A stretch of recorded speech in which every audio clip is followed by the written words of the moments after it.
Muy buenas tardes, mi nombre es Félix Marta Silva y mi grupo Exponer está conformado por Adriana Quintero, Lady Pirela y Laura Pirela.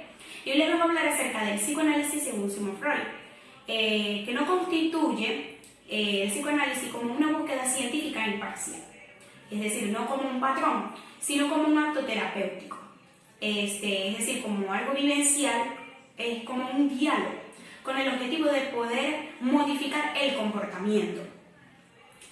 Para Gustav Jung, la psicología es la ciencia o el estudio de la conciencia, del consciente, con el fin de lograr la autorrealización. Cuando él hablaba acerca de la autorrealización, él la denominaba como el sí mismo del paciente. Básicamente, con el fin de lograr un diálogo entre el consciente y el inconsciente. Luego nos encontramos con lo que piensa Jacques Lacan acerca del psicoanálisis. Hay muchas cosas que resaltar, pero quiero resaltar sobre la concepción del yo. Él decía en el análisis que el individuo, el ser humano, no puede vivir aislado del mundo, del que le rodea. Es decir, es necesario un diálogo, una conversación. Y por último, él decía que cada uno de nosotros somos un yo.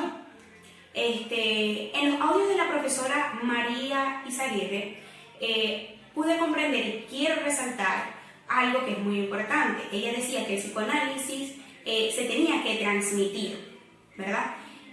También decía que era muy importante la experiencia, la práctica, que para uno autorizarse analítico era necesario la asociación.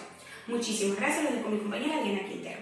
Buenas, mi nombre es Adriana Quintero y mis puntos del psicoanálisis a hablar son el psicoanálisis basándose en su geopolítica, la estructura del psicoanálisis basándose en el sistema y lo analítico. Deriva de la psicología, los postulados de esta, la comunidad y la visión de la ciencia y la teoría en el psicoanálisis. La geopolítica del psicoanálisis se basa en todo aquello o toda herramienta que fue considerada positivista o positiva para el desarrollo y el desempeño de la psicología y el psicoanálisis en la época pasada y la que ha transcurrido hasta ahora, creando así una serie de herramientas que nos permitan tener un pensamiento constitutivo o constructivo empíricamente basándonos en ello o la personalidad del ser humano y su manera de actuar o de reaccionar en cada momento. El sistema o la estructura del psicoanálisis se basa en la psicología, que es la disciplina que estudia el comportamiento humano y su manera de pensar y de actuar. Luego viene la psicología, que son la personalidad iceberg, la infancia, la estructura de la personalidad y la terapia.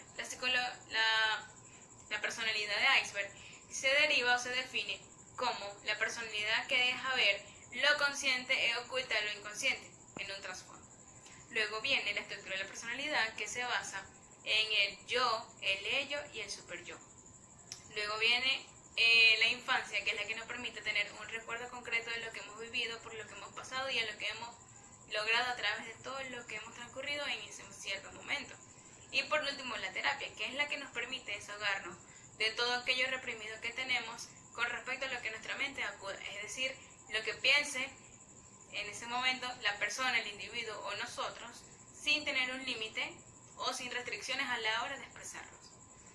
La visión de la ciencia y la teoría en el psicoanálisis se basa en que la ciencia es una herramienta hermenéutica que no testa las hipótesis creadas en ella. Y la teoría se basa en una información la cual contiene su conocimiento fructuoso o su información en tres formas, que son la observación directa, los recuerdos y la infancia.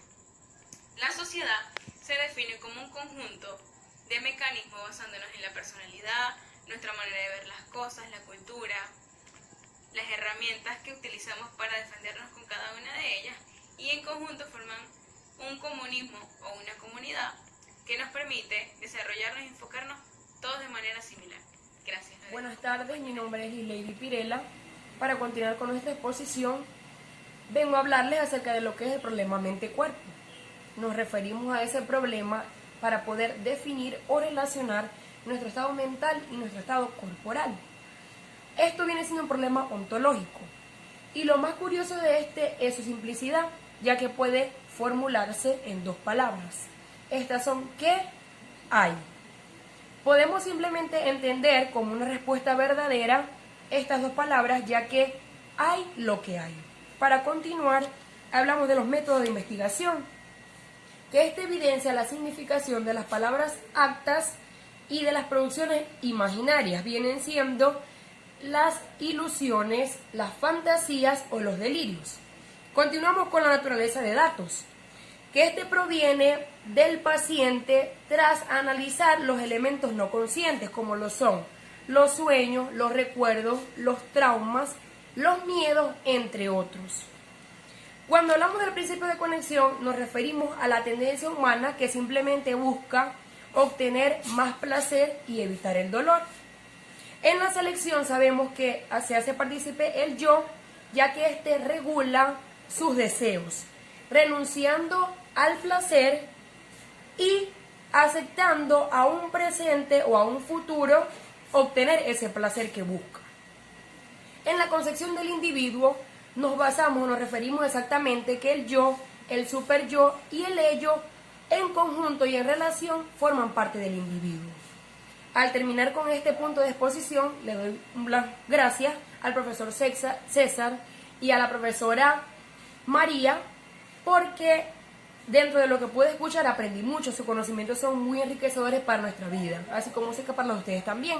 Ella hablaba acerca del psiquismo. El psiquismo viene siendo el problema mental de cada persona, de cada individuo. Ella hacía énfasis en que un problema no se daba a conocer mientras no lo sacáramos del lugar oscuro en donde se encontraba. Si no manifestamos esos problemas o eso que sentimos de ese problema, nunca lo vamos a poder conocer y saber. Muchas gracias.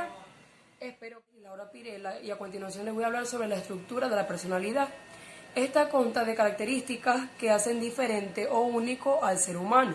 Se compone en dos partes. La primera es congruente o consistente, que trata del conocimiento de la estructura biológica de nuestro cuerpo.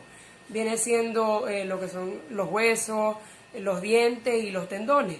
También habla de lo que es el conocimiento adquirido fuertemente en los tiempos de antes, pues en la infancia, en nuestra niñez, que se refiere a cuando aprendemos a hablar, cuando aprendemos a expresarnos correctamente y cuando adquirimos ciertas habilidades.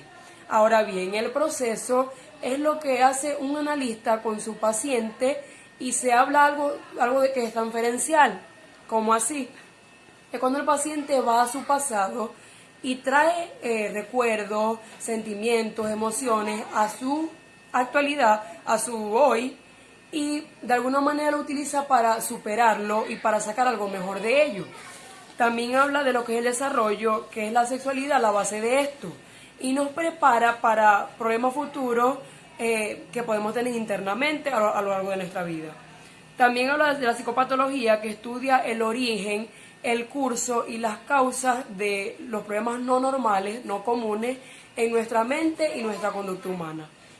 También dice que para Karl Jasper consta de acontecer psíquico, patológico y consciente, que viene siendo expresado en ideas, emociones y experiencias vividas. Ahora bien, el cambio, que es proceso terapéutico, habla simplemente de la resolución de procesos intrapsíquicos que a lo largo de nuestra vida podemos pasar.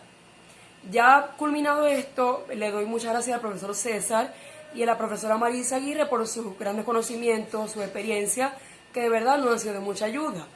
Lo que más me llamó la atención de su charla, de su clase, fue cuando hablaba del deseo, que el deseo es mejor o es importante anteponer nuestro deseo antes que el de la otra persona, porque de esa manera podemos vivir, podemos expresarnos y podemos estar tranquilos que hicimos o logramos aquello que creímos que estaba bien y no que le parecía al otro. Muchísimas gracias.